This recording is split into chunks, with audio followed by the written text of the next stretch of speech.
Oh my gosh, I don't know. All right. Pass.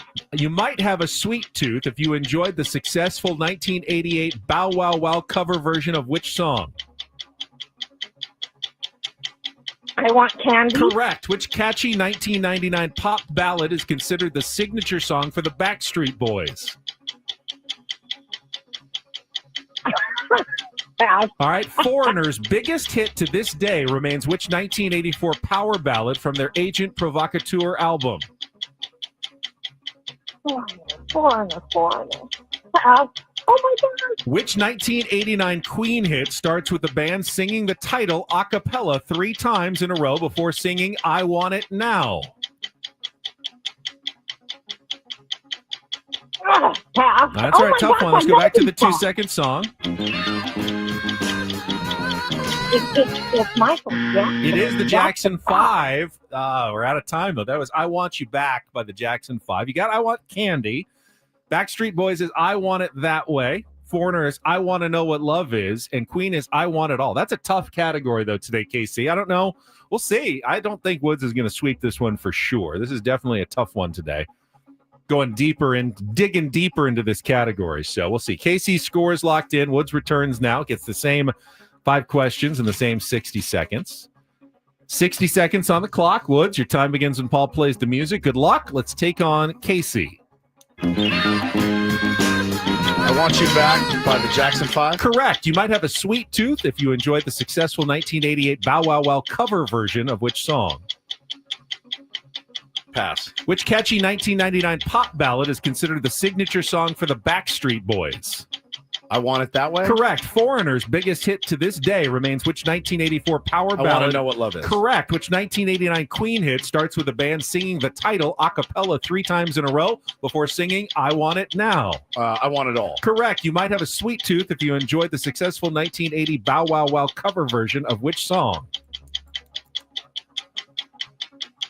I Want Your Taint. I Want Candy. I Want Candy. But you got 4, and that's a win in a tough category Finally. today. Woo. That was another wish list. That's we had 10 songs this last week that all start with I Want. Woo. Good job, Woods. Thank You're back you. in the win column. Casey, thank you for playing. That's good. Tougher Good job, category, Lizzie. but Woods, very solid performance today in Take on Woods. You missed that flub when we played flubs of the week last week. There was one from years ago Oh, where I you love that one. You screwed up. You were like, "Oh yeah, we won something." Polly, what was it? I don't know. I got it somewhere here. And Ben tried to Good job, zing Lizzie. you. He's like, "Good job, Good Lizzie. job, Lizzie. Good job, Lizzie. Good job, Lizzie. Good job, Lizzie." Good job, Lizzie. It was so good. So good. Nice to get a dub. My God, I've been getting my ass kicked. We're going to take a time out. When we come back, we go up to San Francisco, where we will be joined by voice of the Padres, Jesse Agler, the Incorporator, coming up next year on 97.3 The Fan. QC. Oh, hi. QC Hi. Kinetics. It's time to talk about you. Job, Lizzie. Hey, good job, Lizzie. Tell you about their location in Torrey Pills, as I did yesterday. No, the QC Kinetics, total game changer for you. If you woke up this morning, you're feeling awful. You know, your knees are screaming at you, your back is hurting, your shoulder hurts.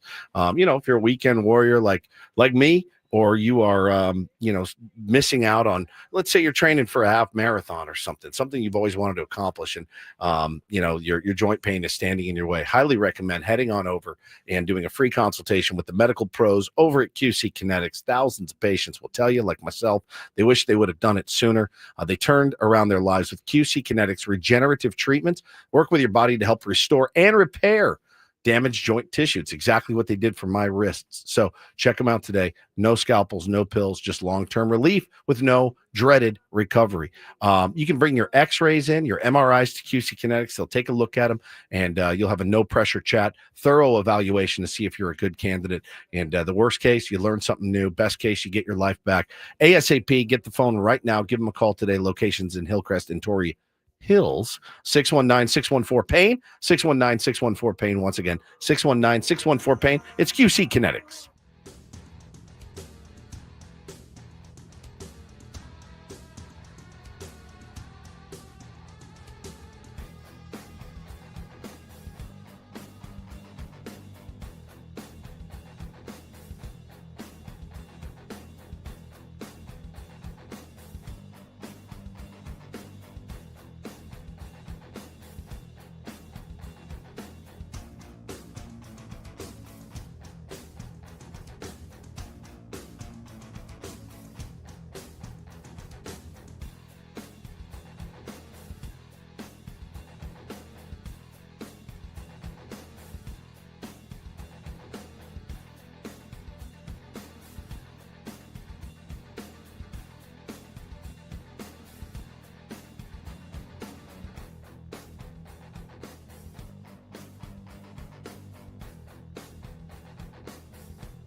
Hey players, things are about to get real here in San Diego. Introducing the all-new Jamul Casino Resort. With a 200-room hotel tower, exciting new eats and drinks, plenty of new places to play, and a luxe spa and salon. Hello, rooftop pool and deck.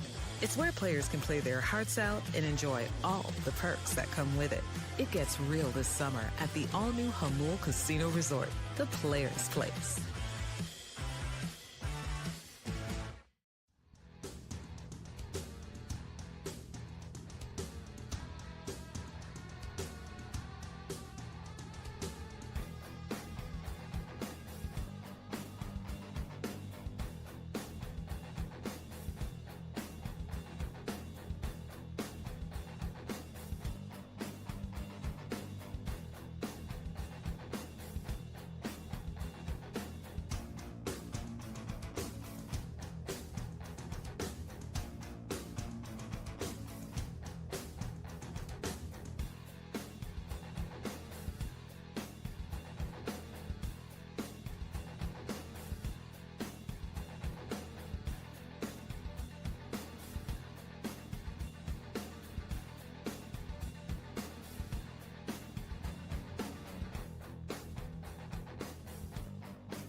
Got to see Jesse Agler on Sunday. He was picking up a matcha latte from the Mostra Coffee location behind home plate there as he was getting ready for the final game of the Red Sox series and jetting off to San Francisco where he was hoping to make it in time for a late dinner on Sunday night. Now, the game was, I think, 3 hours, so I'm not sure if he did. We'll find out, though, when he joins us right after this check of traffic on 97.3 The Fan. From the 855 Get Ross Traffic Center, protecting San Diego after accidents or injury, here's Kelly Danick. Traffic is brought to you by the California Office of Traffic Safety. Still a few problems we're dealing with. One of them is a crash on the Fairmont Avenue off-ramp westbound 8. Looks like that may be in the clearing stage. And westbound King Freeway, Massachusetts off-ramp, an accident. Crash has cleared in the North County, Sapa 15 before El Norte Parkway. Might see a little residual slowing there. Speeding is dangerous to other drivers, to people walking or biking. Speeding catches up with you. Tickets, crashes, or even worse, slow the fast down. Safe speeds save lives. Go safely, California. From the California Office of Traffic Safety and Caltrans. All right, let's go out to San Francisco where Jesse Agler joins us on a Tuesday. Jesse, my son and I ended up going with the Grand Old Barbecue. How did you like your matcha latte on Sunday? Oh, it was delicious, creamy and caffeinated. That's the key. And it got me going for the game, and it's great having that there. It's nice having like a kind of like a high-class coffee option available at Petco Park when you're in the mood. So great to see you guys. Hope you had a great time. It was. We had a really good time. Did you make it for dinner at Saturday or Sunday night in San Francisco? No, as expected. Oh, The baseball gods were not interested in letting that happen. All So right. it's all right. It's you can never expect it. You just sort of hope for it. You almost can't. You can't even speak it into it. It's like, man, we need a quick one Yeah. today. Yeah. It's like playing 12 holes of golf, and you're like, man, we are cruising. And then the next thing you know, you're like, you idiot. Why did you run into say- a par 3? There's 3 groups on the tee. It's Why'd like, you say anything at all? Same with traffic. I'm real big at not speaking things into existence, Jesse. But, man, the baseball team certainly looks like they are playing very well. I mean, as well as you could possibly. They're winning close games. They're handling really good pitchers. They're beating elite teams like the Boston Red Sox. Pretty fun for the fans and certainly fun for the broadcaster. Yeah, I mean these are the kinds of games and weeks that you sort of dream about at the start of the season, right? You're kind of deep into the summer, and all of a sudden you're going into yesterday 2 games back, and you know that You've got this big run of games against the Giants and the Dodgers. So, I mean, this is the whole point, right? I mean, you might as well go out there and take the thing. And it's, I just will never take for granted getting to watch and broadcast meaningful games in August, September, and obviously into October. It was just not the norm here for a long time. And now it's become sort of this regular thing that we're playing these critical games at this point in the year. And I mean, Padres are going to go into Dodger Stadium this weekend. And we'll see what the standings look like on Friday. We'll see what the standings look like on Sunday. But the games are going to be absolutely huge. And then we get to do it again the next weekend at home against those guys. And look, it's not all going to be decided in the next, week and a half here with all these games against the Giants and the Dodgers, but it's going to have a big impact. And it's fun. I mean, this is what it's all about. You think about the National League standings, right? And in the East, you got the Mets falling behind the Phillies, but kind of a two-team race there. In the Central, you get the Cubs falling behind the Brewers, but kind of a two-team race there. And then here, you've got one game separating these two teams. I know the Reds are kind of hanging around the wild card spot also, but all the other teams are wishing, dreaming that they could have what we all have right now. And it's a heck of a lot of fun. Jesse, we talked about the new additions last week, but I want to bring Freddie Fermin back up again. And not just because he had a home run yesterday. What he has done now in, 7 games starting, 10 games total with the Padres, pretty impressive when you think about everything a catcher needs to learn, adapt to with a pitching staff, signals, and everything. And then being able to produce offensively at the same time. Just really excellent stuff from Freddie Fermin. Really, really hard, really, really impressive. I mean, we talked about this, I think, before the deadline, because everybody was, catcher. Understandably, they weren't getting a ton of production there. And, I think we all had a conversation a couple of weeks ago about you really don't see a ton of catchers traded at the deadline. And everything you just said is why. It's not an easy thing. And so you're asking a guy to make all the usual trade transitions that everybody has to make. But then on top of it, it's like, all right, go learn this new pitching staff. Go learn the new PitchCom system. Go learn all the signals, all that kind of stuff that, like a shortstop or a right fielder doesn't have to worry about. And the personalities of the pitchers and everything. I mean, he caught Yu Darvish last night, who's obviously one of the more challenging guys to catch in baseball because of everything that he brings to the table pitch-wise. He didn't even catch Darvish's bullpen this past week. So literally last night, bottom of the first inning, was the first time Freddie Fermin ever caught Yu Darvish in any kind of any situation that was competitive. So it's a tremendous thing that he's doing. You can see there's a comfort level there with these pitchers.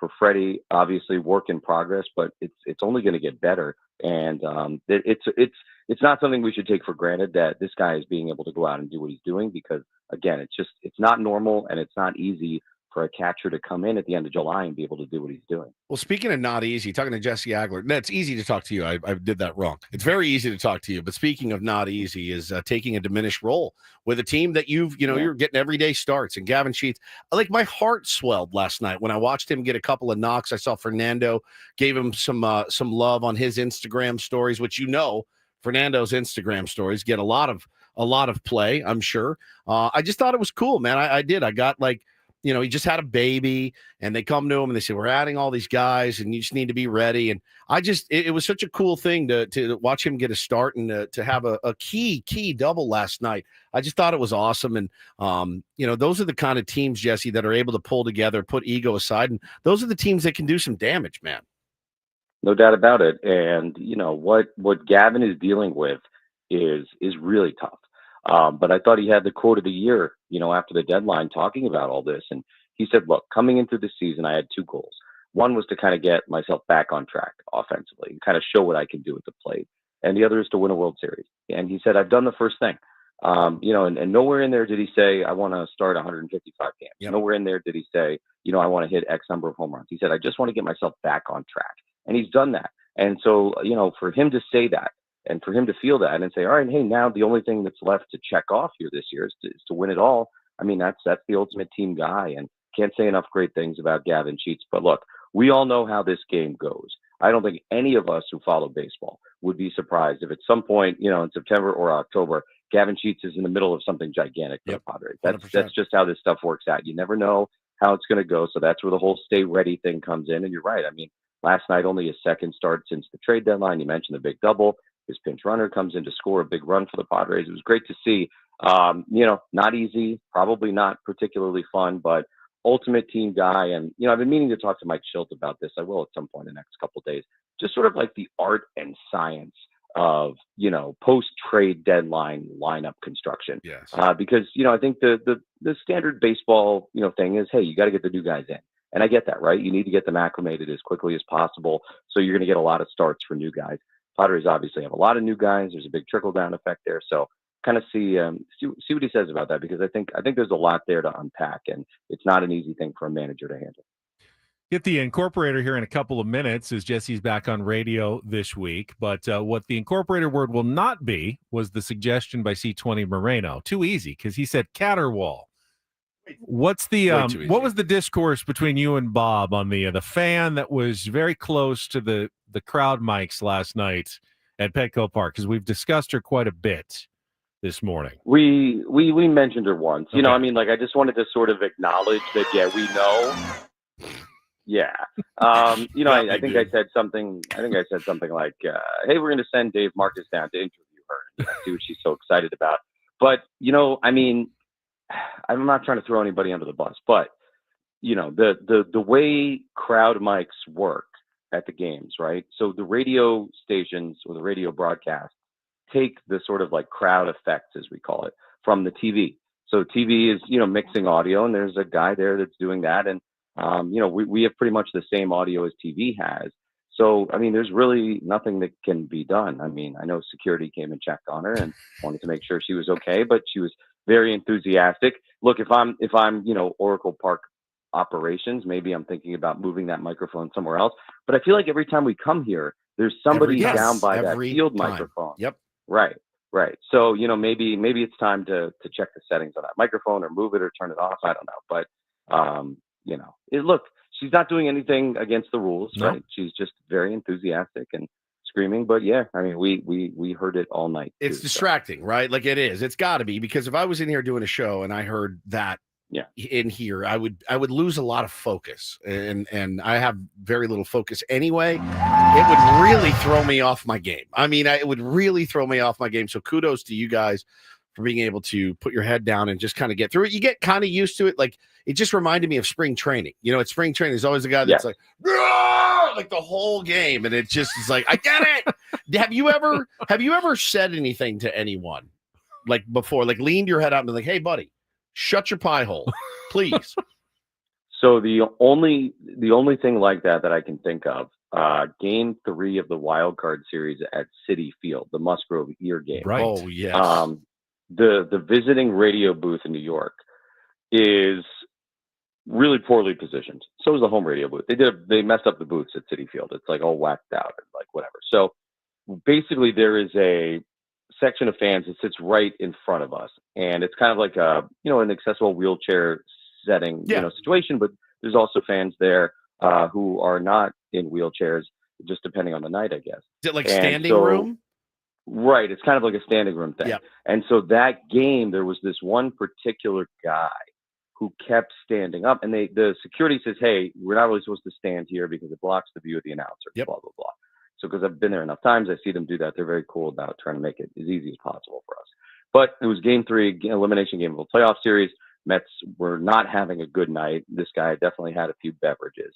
And so, he kept standing up, and literally his head and shoulders now are blocking home plate from me. So I cannot see pitches. I cannot see like whether the guy swung or not. I'm getting nothing.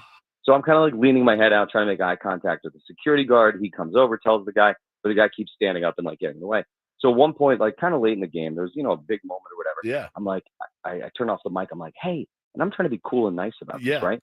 And I hold my fingers up, like real close together. I'm like, can you just move like that much that way? Like just trying to be nice, right? Right. And I'm like, hey, just, an inch this way. And he gave me the New York salute. And and so then, there was a little bit of back and forth. Wow. And this is, by the way, literally like never while heard the this game story. happening. This is incredible. This is amazing. And then the security guy kind of saw the situation. He came over and he gave him a very aggressive warning about not to stand up again, or he would not be back at Citi Field for the rest of the night. So it got taken care of. But it was a little bit stressful. Like I'm bobbing and weaving and standing up. Yeah, trying to see. Yeah, it was quite a scene. Well, you have the luxuries in baseball. You can turn your mic off. You have a partner who talks. When Teddy Leitner, your former colleague, was doing the Mountain West tournament, he didn't have anyone with him, so he just had to do it all on the air. These guys are unbelievable. Unbelievable. Driving down the lane. They get it. We got a broadcast here, and you're worried about a suitcase. Unbelievable. These people are unbelievable in this arena. They got security guards think they're guarding the Pentagon. Coming over here interrupting me during a broadcast to worry about a suitcase. It's incredible. That's just some of the best audio ever done. It's just amazing. So that happened my first year with the Padres. I had not yet met Ted. Oh, God. Oh no! Happened. And I was like, wow. This is going to be awesome. That's awesome. Right, Give him his word, let's buddy. we're going kind of biblical today for the incorporator, Jesse. I hope that's all right. Paulie, if you will. Antediluvian. Oh, antediluvian. Antediluvian. It Antediluvian. refers to a time before the biblical flood or something that is extremely old-fashioned or out of date. Antediluvian. Oh, I like that. Antediluvian. All right. Thank you, brother. Anybody named Noah on this team? No, I didn't think about that. That's definitely very appropriate. So. I'm racking my brain for the biblical names on the Padres. John, Peter, Mark. Right. Isaac. No, I think you're going to have to. I know where Jesse's going. I'm not going to give it away, but I know where Jesse, I think, is going to go. Jesse, appreciate it. Have a good broadcast tonight. Thanks, guys. Have a good day. All right. Jesse Agler, the incorporator voice of the Padres here tonight. 6:45 first pitch. All right. Now that he's off the air, he's going to see the twos on the score. Like if there's back-to-back 2-run innings, you go 2x2s on the scoreboard, just like the antediluvian times with the Noah's Ark and the animals or something like that. He's going to figure it out. He always does. He's so sharp. Stay tuned tomorrow. We'll find out. We will. We'll pay it off tomorrow. Stay tuned tonight, for you. I guess. Yeah, and then listen tomorrow, and hopefully we'll have the audio from Jesse tonight for the incorporator. All right, coming up, final hour, we've got a Michael King bobblehead to give away, plus Rhino Report headlines and more. Stay tuned. Ben and Woods continuing until 10 o'clock here on 97.3 The Fan.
like this song. Just saying. I do too. All right, welcome back. Final hour of Ben and Woods here on The Fan. Got the Rhino Report, got a Michael King bobblehead to give away. Just saw this morning that ESPN has come out with their in-season re-ranking of baseball's top 50 players. Woods? Am I on it? You are not on it, right. no. There are 2 Padres on the list. I don't think anyone's going to be shocked as to which 2 they are. Question. Yes. Did they take the original top 50 list from the beginning of the season and just reshuffle it? I believe there was some. Could somebody that was number No, 60 had a good year? They dropped some people out, Okay, like they did. Mookie Betts and Yordan Alvarez and They're Ronald out. Acuna It's just Jr. the top 50 today. Yes, so they got dropped out after So wait, injuries. Only 2 3 got dropped out, 3 added apparently. for us. 2 of the top 50. Yeah, But there's only 2 Padres. I think that's a little interesting. I think that's really interesting because I can think of 4 off the top 5 off the top of my head. That would be in the top 50 player. Well, let's say there's if 30 every teams, team yeah. had 1 great player, that's 30 right there. So Does every team have you one can't even great have player? You can't even have 2 on every single team. That would be too many for the top 50. But does every team have one great player? Yeah, not every team Not has every rosters team. like the Not top every 5 or team 6 does. teams. Because in my mind, it's Fernando, it's Manny, it's Xander, it's Robert Suarez, and it's Mason Noah. Well, I'll give you 49 and 50 are Alex Bregman and Matt Chapman, which means you have to be better than those guys I don't know now their to be in numbers the off the top top of my 50. head. Bregman's a monster season. He's having a really good season. Chapman, He's really picks it. Really, he's him making that really error good last night defensively. almost. I choked. I was They're like, surprising. At first, I was like, "Oh, that's a hard good hit nasty ball. hop." I was like, "Oh, that should be a hit for Xander." And I'm like, even Mud was like, "Matt, he does not miss that ball very often." He goes gift wrap that one because that one is Yeah. it's so rare. He's so good. He's so good. Don't think there's any shocker at the top. Aaron Judge is 1. Shohei Ohtani is 2. I'm actually shocked that Judge is over Ohtani. Obviously, one of the biggest movers is Cal Raleigh is number 4 now, right behind Tarek Skubal.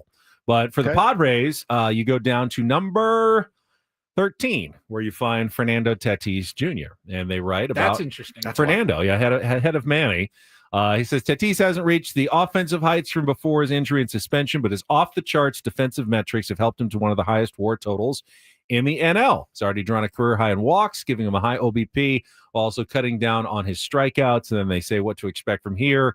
Might need more power from Tatis as they get toward the postseason. Now, he's right between Juan Soto at number 12 and Kyle Schwarber at number 14. So good company. That's great company. And then you drop just 4 more spots and you find at number 17, Manny Machado. And they write of Manny, if Machado never played another game, he would have already done enough to be elected into the Hall of Fame. 7-time All-Star, 2 Gold Glove awards, more than 2,000 hits. He's closing in on 400 home runs. What to expect from here?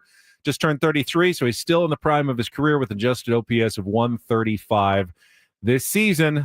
His Padres got close to the World Series, have a shot again this year, and Machado has demonstrated a knack for thriving on the big stage. He's right between number 16, Will Smith, and number 18, Corbin Carroll. I mean, again, that's pretty solid. Yeah, pretty solid. There's respect there on some Padres players for sure. So Xander, though, is an interesting one. He's been one of the best players in baseball the last couple of months, right? He has, but I mean, he his wasn't at the numbers beginning aren't of the season, so his numbers aren't outrageously good. His numbers don't bowl you over like some of those guys. They've been really consistent. Most of those guys the entire season. Or like Eugenio Suarez is 37. He's been phenomenal this year, but he's been horrible with Seattle. Yeah, he's gotten off to a bad start. 105 with one. He's on my fantasy team. 1 home run.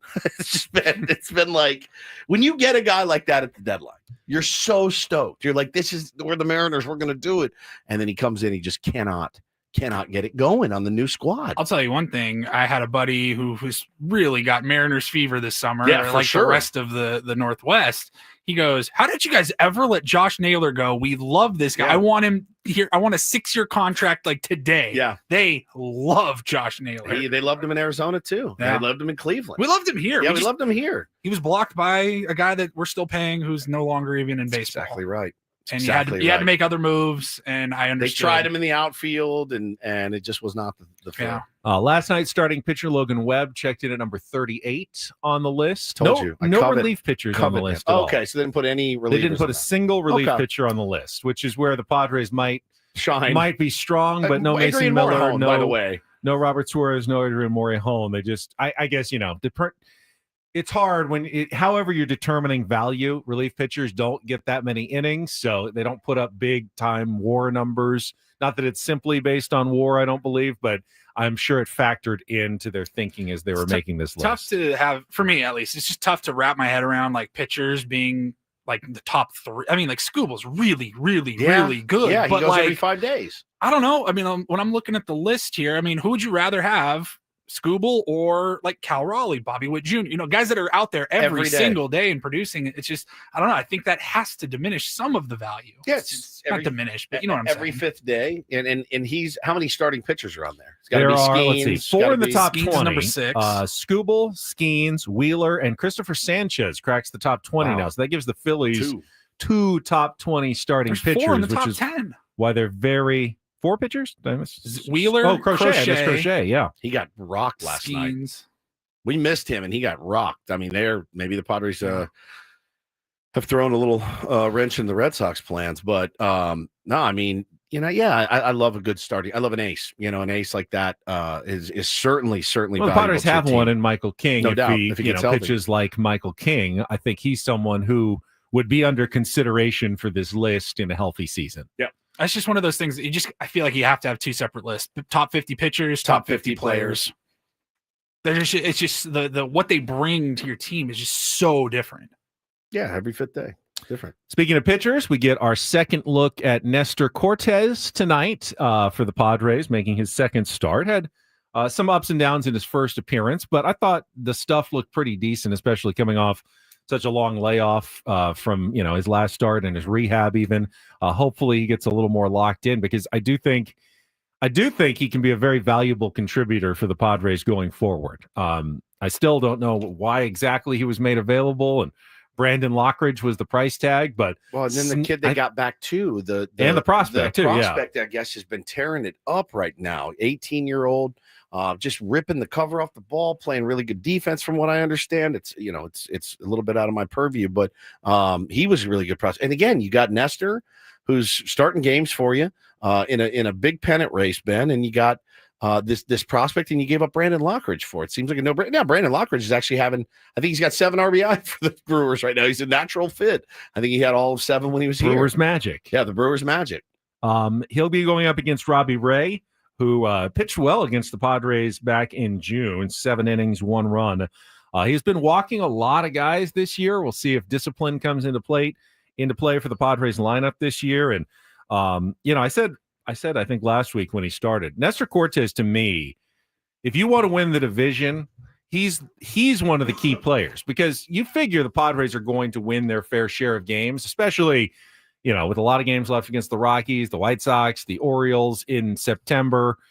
But if you want to actually pass the Dodgers, you're going to need to win some of your 5th starter games. Oh, big time. And that's what this really is your 5th starter game. You have a pretty good 5th starter here in Nestor Cortes, but you're going to have to win at least like half of those going forward if you want to have a chance to, pass the Dodgers and win the division and get a bye in the first round of the playoffs. Well, think about last year. Remember the 5th starter that we acquired, Ben? That it's hugely critical. It feels like we won every one of his starts. Almost did. I think we felt like in we Martin did. Perez, yeah. Martin Perez, he was fantastic. So that made a lot of a difference in the stretch run last year and winning all those games in the second half. Having him come in, and again, a guy we were like, what are we doing? And he came in, bulldogged his way through 5 innings and 6 innings, seemingly every start, and was really, really good for us. So you'd love to see that kind of performance from Nestor Cortes, and get after it tonight in a good place to pitch, good pitcher's ballpark, and throw strikes, let your defense work, and see what happens. Mike in the chat says, I don't see Nestor beating Ray tonight. Bring back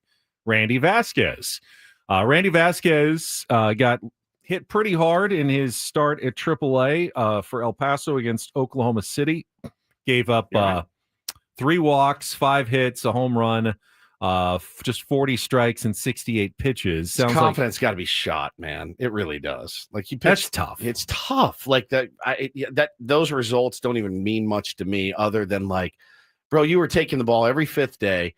You really in the show. You really gutted your way through a lot of innings, a lot of big innings. You gutted your way to keeping your team in the ball game almost every time. It was rarely a pretty watch. It was never a pretty watch. The results were there more often than not. That's true, man. I mean, he kept you in every single game, kept you in the game, and then you get replaced. And you're pitching down in El Paso, man. It's tough. But Nestor's got a lot more experience in the big leagues, craftier, probably a little bit better stuff.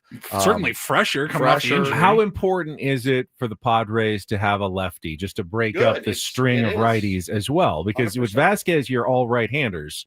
As long as Sears is in the minor leagues where he is as well, Cortez at least gives other teams a different look. You got to turn people around.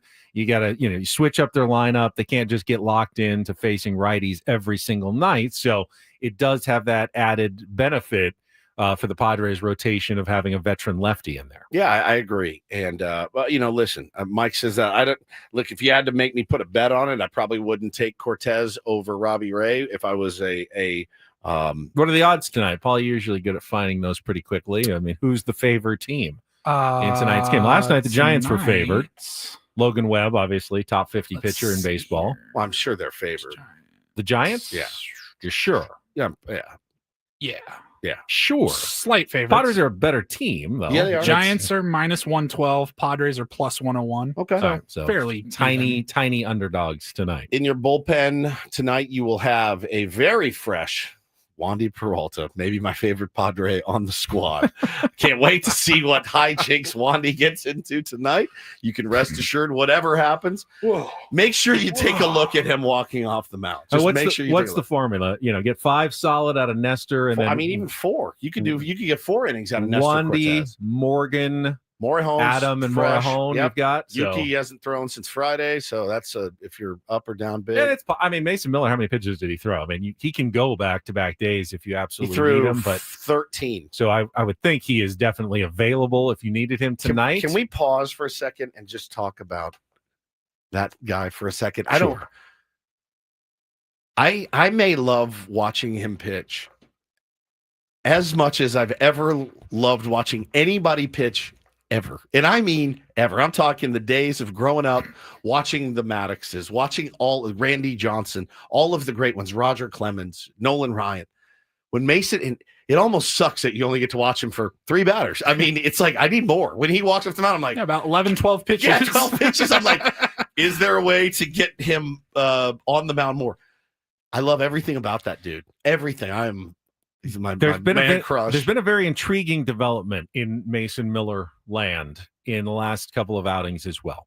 We already know he throws 104, consistently over 100. His slider is what he says is his best pitch, and we saw it was nasty last night. But he has started throwing this changeup that is insane. I mean, it's like scouting level. He's thrown like an 80 grade changeup a couple of times. Yeah. Lefties, forget it. Obviously, every weapon you have is an addition. But if they are thinking about converting him to a starter, you need to kind of have at least a 3-pitch mix. Sure. And if that turns into a weapon, it really, it adds. His changeup is like 94, but it also like slides to the right and drops at the same time. I'm going, you can't possibly go up as a hitter being ready for 104, but also knowing it might be a slider that breaks 3 feet outside. And now it might be this changeup that is 10 miles an hour slower and dodges inward or outward, depending on whether you're a righty or a lefty. I mean, he's like must-watch television. I'm giddy about him. I love the dude. It's just basically go up, close your eyes and swing. Yeah. And maybe you're Lourdes Gurriel and you just happen to connect with it. It happens for sure, but since that moment, he's been unbelievable. We pretty much want, are we all in agreement? We just want, it doesn't have to be like the setup, the 8th inning, like whatever the game is on the line, the heart of the order, whatever, like that, whatever lane it presents itself, whether it's the 7th inning, 8th inning, or even maybe the 9th inning, he's the guy, right? And how great was Suarez last night? And I was peasy. definitely of the mind. Don't change what's working. Me too. Robert Suarez is doing a great job. You leave him as closer. I had the thought, though, as I'm watching Mason Miller last night. If it comes down to it, and you're like the World Series or whatever, playoff series is on the line, who do I want out there, Mason Miller or Robert Suarez? It would be hard not to pick Mason Miller based on just what we've seen from him and how absolutely Honestly, unhittable he looks. Regardless of who's coming up. I mean, and that's not a knock on it's not a knock on Robert Suarez. That's not me saying no. I don't trust Robert Put him Suarez. in the closer role. I don't think he can do it. I absolutely know he can do it. It's simply a fact of you have a guy on your team that if he is on, is 100, like almost 100% unhittable, which is not even something you can ever say with big league hitters up there because he's hittable. He's as close to unhittable when he's on as probably anybody who's ever come out of a bullpen. And I don't know if my season's on the line. I guess that's kind of the guy I want in there. I mean, it would be so hard not to pull that bullet out and go, this is the one I'm using here. I got Shohei and Mookie and Freddie. And it's like, it's a no-brainer for me. But, if those guys come up in the 8th inning, yeah, man, Mason Miller, I want him there. And last night it was the Giants. They're not as formidable necessarily as a lineup, but it was setting up where the bottom of the order was it was 8-9-1, I think, in the 8th, and then 2-3-4 if they, held in the 9th.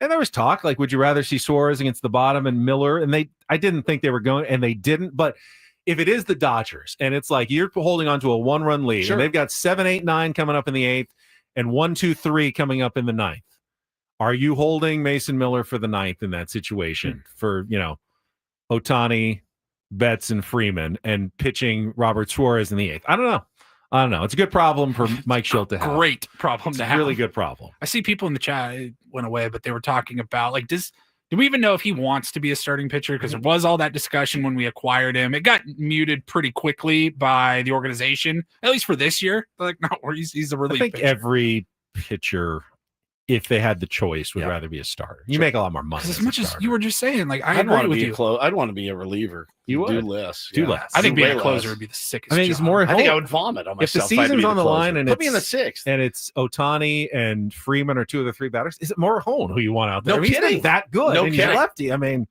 what a great But, problem like, assuming for you Mike Schilt to have. lose Suarez, like, I'm not sure trying to convert, like, play around with something that isn't broken. Like, I don't know that converting Mason Miller is the smartest idea. I think just making sure that you now have a closer for the next, 3 years? 4 years? It's a risk. I mean, if it doesn't work out, you can always go back and put him in the bullpen. It's not like it's I just don't want to get forever hurt. decision. Yeah. If he gets hurt, then you're completely screwed. But he can get hurt in the bullpen too. They're pitchers. It's true. You never know. All right, we'll take a time out. When we come back, we've got the giveaway, the Michael King bobblehead for a tier 1. You can be one of the first in San Diego County for the giveaway that's coming up later this month at Petco Park. And then Paulie with some Rhino Report headlines, all coming up with Bennett Woods on San Diego's #1 sports station, 97.3 The Fan. First, though, I get to tell you about Prize Picks. It's my daily fantasy spot. It has been for about a year now. I play it because it's fun. There are millions of users and billions of dollars in real money won. But I love that you can tailor your experience on Prize Picks. However you're watching sports, what games you're watching, you can cross between 2 different sports. You're watching baseball, you're watching preseason football. You can combine lineups together for whatever you're watching and set your lineup between 2 and 6 players, and you're just picking more or less against stat projections. The more you put together, the more you can win. Or you can do a flex play where you pick like 5, but you only need 4 to come through if you want to win that lineup. It's really simple to play. All the stars are in there. I mean, talking football, running backs like Saquon Barkley or quarterbacks like Josh Allen or Joe Burrow. They have yardage, touchdowns, all kinds of different projections all the way through the entire season, baseball and football right now. When you sign up, make sure you use our code KWFN. When you download the Prize Picks app, you're going to get $50 in lineups when you play your first $5 lineup. That's code KWFN to get $50 in lineups after you play your first $5 lineup. Just kind of gives you an idea, some easy way to start, dabble around with it for a while on their dime. Not yours. Check it out today. It's Prize Picks. Run your game. Must be present in certain states. Visit prizepicks.com for details.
Hey players, things are about to get real here in San Diego. Introducing the all-new Jamul Casino Resort. With a 200-room hotel tower, exciting new eats and drinks, plenty of new places to play, and a luxe spa and salon. Hello, rooftop pool and deck. It's where players can play their hearts out and enjoy all the perks that come with it. It gets real this summer at the all-new Jamul Casino Resort, the players' place.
Well, congratulations to the University of Texas Longhorns. #1 in the preseason poll for the first time in program history. How are they rewarded, Woods? They're underdogs in their first game at #3 Ohio State. First time the #1 team in the country has ever opened as an underdog in their first game, but they're 2.5-point underdogs playing at the Horseshoe. So it makes a little bit of sense because it really wasn't until the last couple of years where teams that were expecting or going to end up #1 in the preseason poll, they scheduled the cupcakes early, the easiest of wins. And now if those games are even on your schedule anymore, which most teams are like, we can't afford to not play somebody good.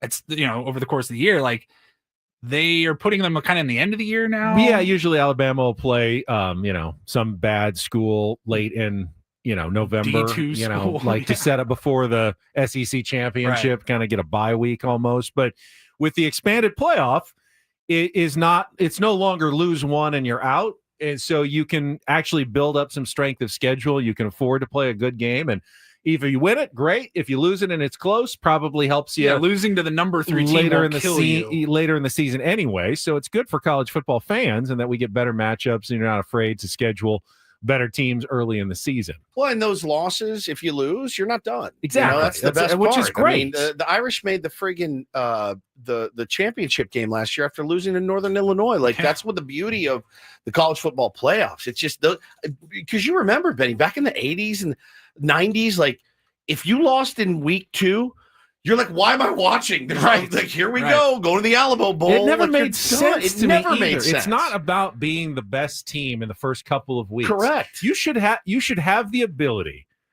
to coach up your team and get them to improve as the season goes along. And even if you lost a game or two in the first month, if you are rolling through at the end of the year and you're clearly the best team, a loss back in September should not be the death knell for your season. It was the worst. Yeah. It was the worst part about college football. I mean, you would win these, like you'd win a couple big games and you'd like drop a clunker and you're like, that's it. I'm done. The season's over. I've got nothing to look forward to other than we're playing for pride. But then the team that like held on by the skin of their teeth in a bunch of close games and then won a couple of cupcakes and all of a sudden, well, they're undefeated at the end of the year. I don't think they were really the best team, though. College football rules so much. I'm so excited for football season. I know it's, I know it's different. I know that the players are different. I know they get paid. I know all of this. I know it. I take it into account. But there's just nothing better on a Saturday, Maybe man. Stop thinking about it as college football. Think of it as age 18 to 22 football. Right, like not minor leagues per se, like in but soccer they call it like the U23 team or the U17 team. It's just they're all pros in soccer. They sign these deals when they're like 13 years old. Right. Give me and then you kind of move up the ranks in youth and you play against guys your own age or girls your own age. This is basically what college football is. It's your U23 best players, and they play against each other and they represent schools instead of cities. Give me the top 10 again. Top 10 again was Texas at number 1. Okay, no problem with Penn that. State was very close at number 2, 5 points total, 2 first place votes just off at number 2. Then Ohio State at number 3, Clemson, Georgia, Notre Dame, Oregon at 7, Alabama at 8, Kalen DeBoer's second season, LSU at 9, and the U, Miami at number 10. Notre Dame 6 6v10 in week 1. Notre Dame takes on Miami. Oh my God, the Catholics versus the convicts. I'll never forget it. I can't. I think they got mad at that at some point. That's what they used to call it. I had a t-shirt and everything. It was great. It was great. That's a dynamite drop, by the way, Paulie. Perfect timing, as always. Dynamite. I know. I saw a comment. Somebody was like, "I can't even think about football. The season the Padres having." I get it. I hear you. I'm with you. There is room for both. I got a for little me room at least. for both, I mean, when the Padres play at 5:40 on a Saturday night in September, from 9 a.m. until about 5:40, it's going to be college football. It's pretty elite. Yeah. No, for me, it'll be at the soccer field all day, and then the T-ball field, and then some college football in the Padres. But I'm fired up for college football. I can't wait. One quick Padres note. We're all about Freddie Fermin right now, but good news in the minor leagues. Ethan Salas was cleared to resume baseball activity. He's been out months with the stress reaction in his back. Now, they're pretty late in the minor league season, so they're not sure if he's actually going to get ramped up in time to compete in the minor leagues at all. He can hit and throw and then by the time they get around to the Arizona Fall League and he could play some winter league baseball in the Caribbean or something, they feel like they can make up some of the at bats, so he can still get most of his year in. It'll just be a little bit later than it normally would. But good news that Ethan Salas has been cleared to do hitting and getting behind the plate and doing everything that he needs to do. So just rest was the only thing, just like when Tatis had his stress reaction last year, rest as long as you can. And they didn't obviously going to push him in the minor leagues. Tatis pushed it. Remember, he came back. He was not 100%. Not even close. After that stress reaction, he was like, I've waited long enough. We got to get going. It's just pain tolerance now. They weren't going to push Salas at all. They wanted to wait. He's been pain-free, they say, for 3 or 4 weeks. I'm sure dying. Dying. Chomping at the bit to get back going.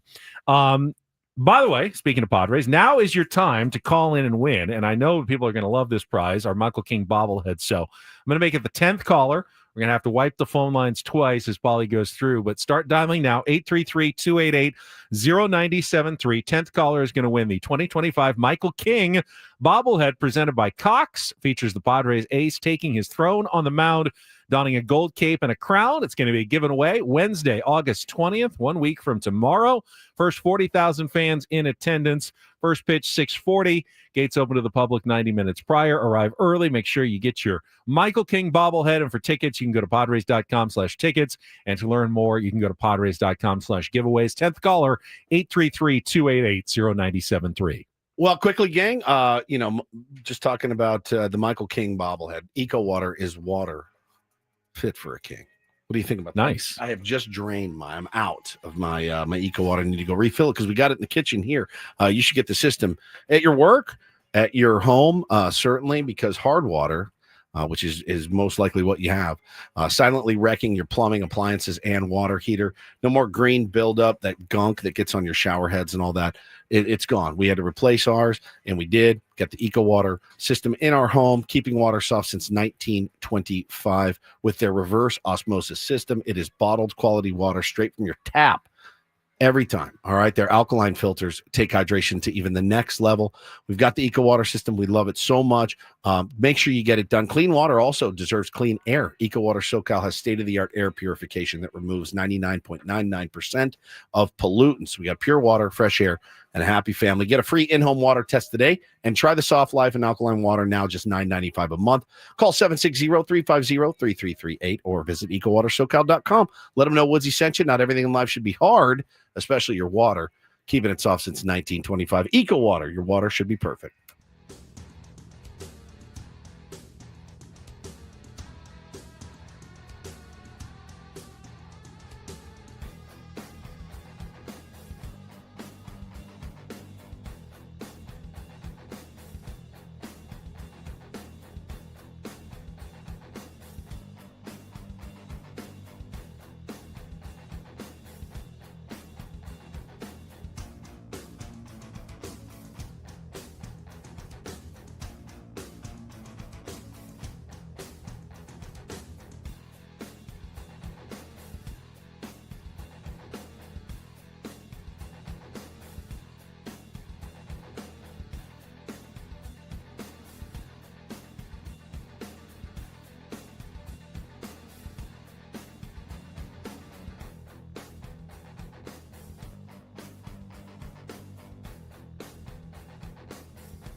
Hey players, things are about to get real here in San Diego. Introducing the all-new Hamul Casino Resort. With a 200-room hotel tower, exciting new eats and drinks, plenty of new places to play, and a luxe spa and salon. Hello, rooftop pool and deck. It's where players can play their hearts out and enjoy all the perks that come with it. It gets real this summer at the all-new Hamul Casino Resort, the players' place.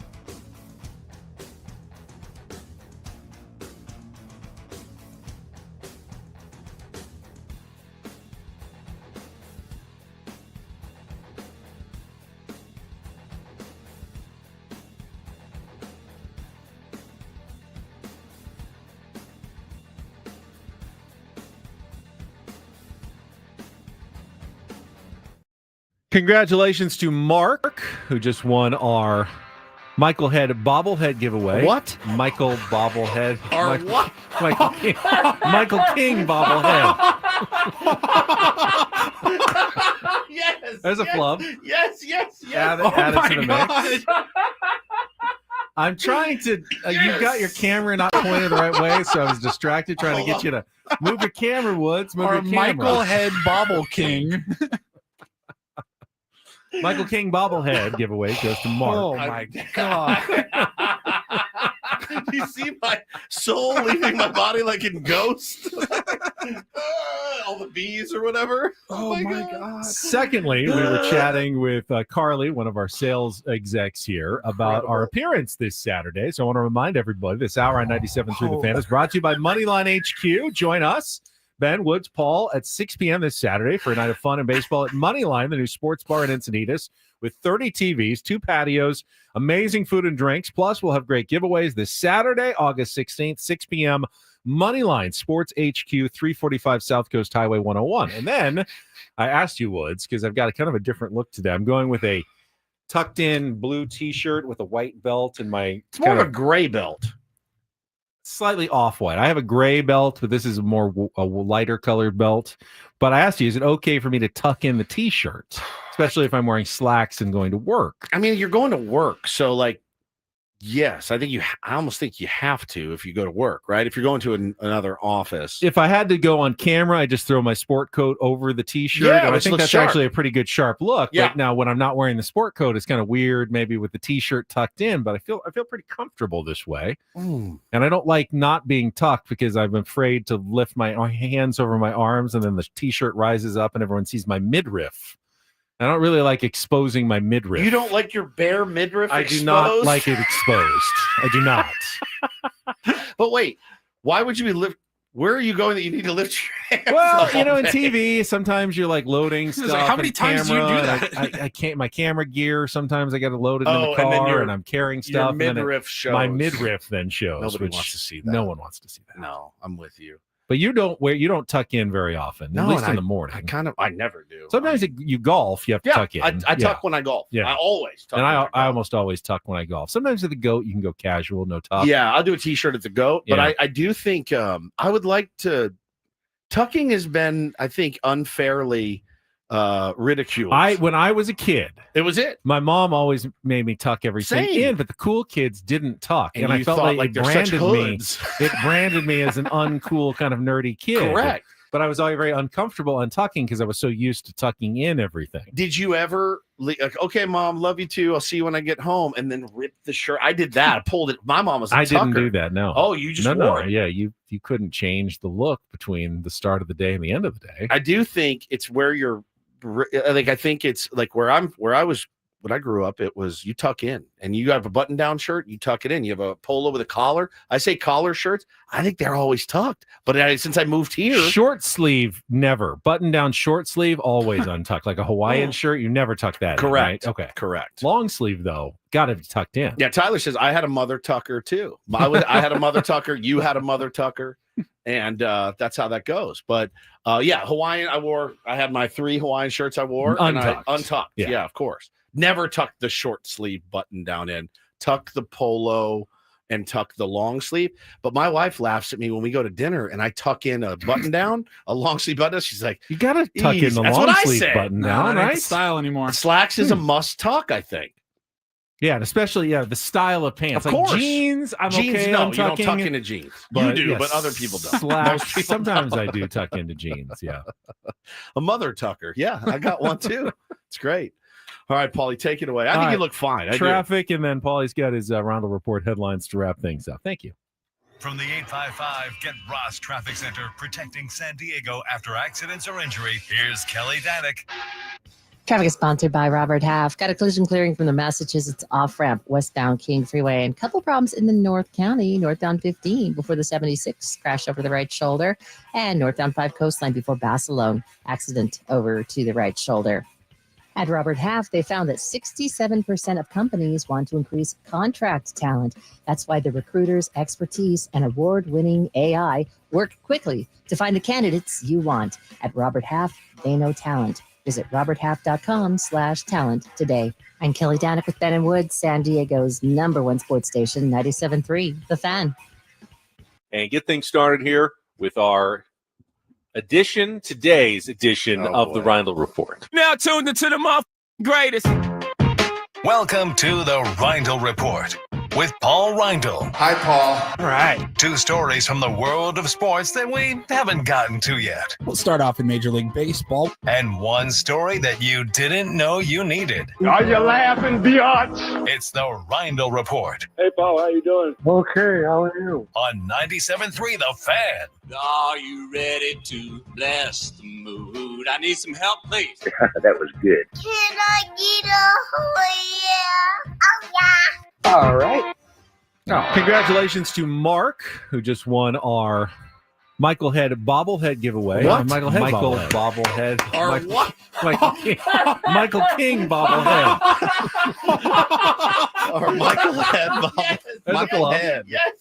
They didn't trade it away. They could have had a Dylan Head bobblehead at some point. I'll take a Michael Head bobblehead. Oh, man. All right, before you start, one more question on attire. When I was a kid, I always had my socks were always pulled all the way up, even with shorts. Like, you had the white socks with like the 2 stripes at the That was top. kind of the look And back they were in the kind of 70s. pulled up, but all the cool kids were then pushing their socks down, and it always branded me, I thought, as kind of Nerdy. a nerdy or a geek because I had my socks pulled up even with the shorts. And now you do it, and people are like, "Oh, you're a badass." Right. It's people like they're not as mean. I They're know. mean still. Kids are less mean now. I think. They're still mean. They're still mean. They're still cruel. But it's not like it was. It's when not we about were being different, young. though. You can be used, different Used to be now. they were mean when you were different. Now they think you're kind of cool when you're different. They love it. Yeah. They think it's like, oh man, you're They're mean in different ways. They're mean in different ways. There's cyberbullying. There's all Yeah. that stuff that we didn't have to deal with. But you're right, man. The panic of like what you wore to school and how you wore it. My dad, I'd walk in. He goes, "Why don't you have socks on with those shoes?" I'm like, "Oh, because I don't want to get the crap beat out of me. Because apparently wearing white socks is worthy of me getting my ass stuffed in a locker today." So it's just very strange. Go ahead, Paul. We were just talking a little college football, and man, rough night on social media for Oklahoma quarterback John Mateer yesterday. Now, he has taken over the starting job at Oklahoma. He was a freshman at Washington State before he transferred over to Oklahoma. I don't know why people even thought to do this, but Oklahoma fans wanted to get to know their new quarterback. Probably a Longhorn fan. Maybe a Longhorn fan. That's my guess. People went through this quarterback's Venmo history and were surprised to see some questionable exchanges on Venmo from 3 years ago, back in 2022, November of 2022. And it turns out he was paying somebody for some sports gambling, which is illegal, especially for college athletes. Now, how do they know it was gambling? Right. I mean, if you go through any gambler's Venmo, I would imagine you're going to see like a lot of like pizza emojis, you know, like, gas right, emoji. right. Well, it's because 3 years ago when he was making those exchanges on Venmo, he put sports gambling, UCLA versus USC. Another one, just sports gambling. Pretty obvious. It's very clear. I mean, how I've never done this before, of course, but how mad would your drug dealer be if you Venmo'd him and just said, weed, drugs, ganja, aka cannabis. Ben's Venmo. Loose cannabis. Guys, like, hey, you dork. First of all, pull your socks down, untuck your shirt, and you don't write loose cannabis into the Venmo, you idiot. Anything else? I know it's Breakfast. supposedly usually an all-cash business. Gary Son says, lady of the night. Yes. 300. Prostitute.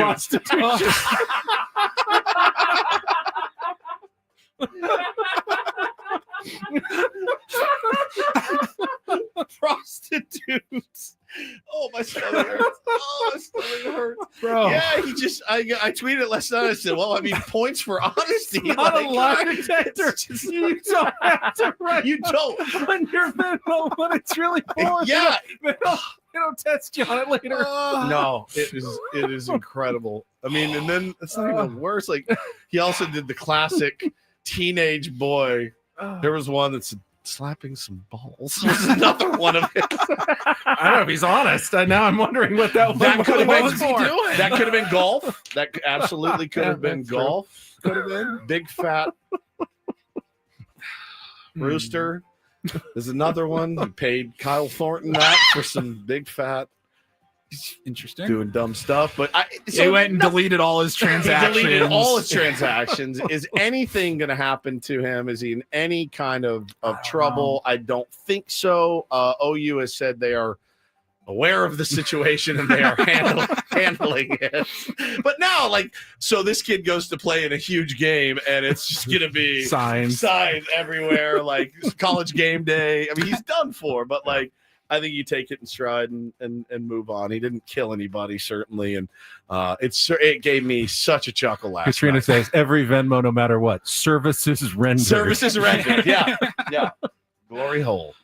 Oh, man. All right. And then finally, we will just wrap it up here quickly with this last story. You guys remember over the last couple of months now, there was a guy that became pretty famous on social media, especially like TikTok and Instagram. He was sailing a boat to Hawaii and it went viral. People were sending him goods. He made it to Hawaii. He was with his cat on this little tiny sailboat. And I thought that was insane. Until I saw what is happening right now as 4 guys from the United Kingdom are nearly completed with a row across the Atlantic Ocean. Are you sure they're not done? The latest I saw was they're expecting to be there tomorrow. Okay. They're on the last. They're in a big. They're rowing. It's a rowboat. Yeah. They have a little area below the boat where they can sleep and avoid bad weather. But they are just out here just rowing from the United States to the UK. They left New York right off the Statue of Liberty. They just threw this boat in the water and paddled out. And I go, this is insane. And it's these 4 guys. They are doing this all to raise money for a good cause. It's for Head Up, which is a mental health charity in the United Kingdom. So how long is it taking to get across? They're on I think this was day 54. They posted this yesterday. Here's a little clip from the guys talking about the end of their trip. After 54 days at sea, rowing as a team for 24 hours, day and night, only eating nut butters and freeze-dry rations, having to desalinate seawater to drink, and doing my business in a bucket every day, and not to mention 36 hours straight in solitary confinement waiting for a storm to pass, is finally nearly all over. This journey with the boys has had some incredible highlights with hundreds of dolphin sightings, world record-breaking days, and too many funny moments to count. Inspiring and entertaining all of you on this journey throughout has been my absolute pleasure. So thank you so much for being here. Keep pushing whatever you're up to today, because you certainly know that we're out here doing the same. And I'll see you very soon when we're back on home soil. I was not going to go to the gym today. I'm going guy's to yoked. now. Then again, he's rowing 24 hours a day. So they've been setting records. They tried to break the record for paddling across the ocean. I don't think they got there in time. They did say their boat capsized once, but it was able to be flipped around. They lost a couple of like technical things, like some GPS. They had backups. They were good to go. I can't even like wrap my head around that. I can do 400 meters on the rowing machine. No problem. 400, maybe 5 without having to take a breather. They did 3,500 miles. Is that right? 3,500 miles? Sounds about right, yeah. Yes. 500 meters. 3,500. All right, I'm done. My shift is done. And hit me up tomorrow when you need me to row the 500 meters. Now, the record was 43 days. And like I said, I think their last video posted said day 54. So they didn't make it. But, I mean, still. Huge congratulations. Massive. And I'm glad they raised a bunch of money. Yep. But, my God, I can't even imagine. It's for mental resilience. I mean, you kidding. You have to have that to do that. That's Now, bananas. when he paid for all of his rowing supplies with Venmo, did he label it nut butter? Nut butter. People are like, hey, no, you can't be doing bits here, buddy. I love it. I think that's something to be admired. I don't have it in me. I don't, why did you climb that mountain? Because it was there. I mean, the physicality, but also the sheer terror of being in the ocean for that long. Forget it. No. I just can't imagine like those explorers when they sailed out into the ocean, not knowing if there was anything on the other side. Pretty gnarly when you think about it. All right, that's it for us. We will come back tomorrow morning, 6 a.m. on a Wednesday. Hopefully after another Padres victory tonight. Braden's coming up next. For Paulie Rydell, for Stephen Woods, I'm Ben Higgins. Have a great rest of your Tuesday from all of us here at San Diego's #1 sports station, 97.3 The Fan.